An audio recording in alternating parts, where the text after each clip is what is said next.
آج کا جو ہمارا مدعا تھا وہ یہ ہے کہ آپ کو جو آنے کی تکلیف دی ہم نے، یوتھس جو جڑ رہے ہیں پارٹی کے ساتھ اور جو بھروسہ رکھ رہے ہیں سیکولر دیش کے اوپر، اور ہم چاہتے ہیں کہ ہماری جماعت اس کے اوپر وعدہ بند ہے کہ جیسے ہم نے انیشل سٹیج میں کہا کہ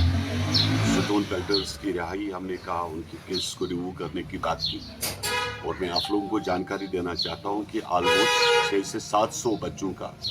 ہم نے لسٹ جو ہے ایم ایچ اے کو آلریڈی بھیج چکے ہیں کہ ان کے کیسز کو ریویو کیا جائے، جو خاص کر کے بے گناہ لوگ ہیں ان کو جلد از جلد چھوڑ دیا جائے،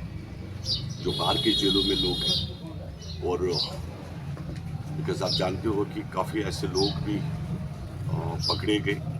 جو ضد پہ یا ذاتیات تھی ان کی یا دشمنی تھی کسی کی، اور یا ان سرکاروں میں چاہے نیشنل کانفرنس سرکار تھی یا پی ڈی پی کی سرکار تھی ان کو کوئی پسند نہیں تھا، تو ایک ایزی محاورہ تھا کہ ان کو اٹھانا، ان کو کیا کہتے ہیں ان کے اوپر پی ایس اے لگانا، ان کو سٹون بیلٹرز کا کیس اوپر تھوپ دینا، تو وہ ایک بڑا ایزی تھا ان سرکاروں کو، اور جہاں پر ان کو پیسہ نہیں ملتا تھا کیونکہ پیسے کا بھی بزنس بڑی ٹرانزیکشن چلی،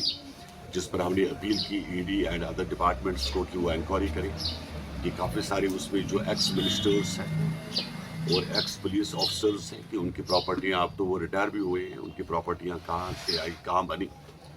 اور اس کے اوپر جو ہے ہماری جماعت پوری پارٹی دلی میں جموں کشمیر کے اندر کیبنٹ اور کیبنٹ سے باہر ہر ایک کوشش کرے گی کہ ان لوگوں کو جلد از جلد جو ہے رہا کیا جائے، اور ساتھ میں اور ایک اپیل ہماری ہے کہ آنے والے دنوں میں جتنے بھی روزگار وسائل جموں کشمیر میں، چاہے ٹورزم کو لے کر چاہے کوئی اور بیرونی ملکوں میں جو ویزا پالیسی ہے اس کے اوپر تھوڑا سا وہ نظر ثانی کرے government of India. Prime minister سے بھی ہماری اپیل ہے کہ جو آپ کی یہ ہے لیزان آفیسرز کچھ یہاں سے نکالے جائے۔ میرے آج بھی میٹنگ ہے راج بھون میں گورنر صاحب کے ساتھ، تو میں آج بھی ان کے ساتھ یہ ڈسکس کرنے والا ہوں کہ آپ زیادہ سے زیادہ لیزان آفیسر یہاں سے نکالنے کے بعد جو ہے بیرونی ممالکوں میں بھیجا جائے، اور جہاں سے سعودیہ کو چھوڑ کے، کیونکہ جہاں پر ہمارے لوگوں کی عزت نہیں ہے، خاص کر یو کے اینڈ ادر کنٹریز میں روزگار کے باقی وسائل جو ہے وہ تلاش کیے جائے تاکہ جموں کشمیر کے لوگوں کو زیادہ سے زیادہ ہم لوگ ریاپٹیٹ کر سکیں۔ یہ 600-700 لوگوں کا لسٹ ہے ہمارے پاس جو آلریڈی ہم لوگ ایم ایچ اے کو بھیج چکے ہیں، جو میرے پاس آئی ہے، جو لوگ ہمارے پاس آئے کہ صاحب ہمارے کیس، ہم بے گناہ لوگ ہیں، ہم پس رہے ہیں، ہمیں کورٹ کیسز لگے ہوئے ہیں، ہم لوگ نوکریوں پہ نہیں جا سکتے، اپلائی نہیں کر سکتے، ہمیں ویزا نہیں مل سکتا، تو یہ ہم نے ایم ایچ اے کو وہ لسٹ فارورڈ کی ہے کہ بھیا اس پہ نظر ثانی کی جائے، آپ اس میں ریویو ایک کمیٹی بٹھائیے، ریویو کریں، جو بے گناہ لوگ ہیں کم سے کم ان کو چھوڑ دیا جائے، کیس سے ان کی کیس ریموو کیے جائے۔ تو 90 کے بعد کیا ہوا کہ 2-3 ایک بڑے بزنس یونٹس یہاں کھلے، ایک بزنس یونٹ اگرواد کا بزنس تھا، ٹھیک ہے، یہ بہت بڑی انڈسٹری تھی، ایک ملٹی ملینر، مطلب اتنا پیسہ یوٹیلائز تھا کہ اربوں کے حساب سے، یہ میں بھی کہتا ہوں، یہاں کے عام آدمی بھی کہتے ہیں، اور جو retired chief of the army ہے وہ بھی جانتے ہیں، اور ان نے بھی کافی جگہوں پر کہا بھی ہے کہ اس میں کیا تھا کہ پاکستان نے یہاں بندوق بھیجا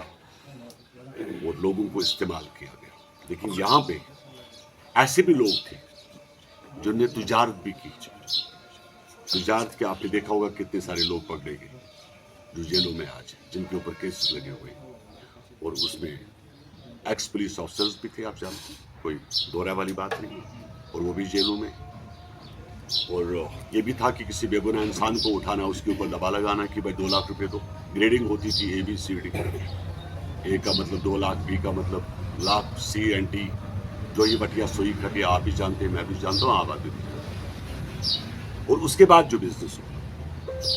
پھر 96 میں سرکار بنی، ڈاکٹر صاحب فاروق صاحب آئی، جو نے سنٹور میں اس وقت رویا، اگر آپ کو یاد ہوگا کہ میرے سے غلطیاں ہوئی، اب دوبارہ نہیں ہوگا، تو انہوں نے اور ایک انڈسٹری، اس کو بولتے تھے سٹون بیلٹنگ کی انڈسٹری، ان بچوں کو 500 روپے بھی دیا جاتا تھا، اور ان بچوں کے اوپر کیسز بھی لگائے جاتے تھے۔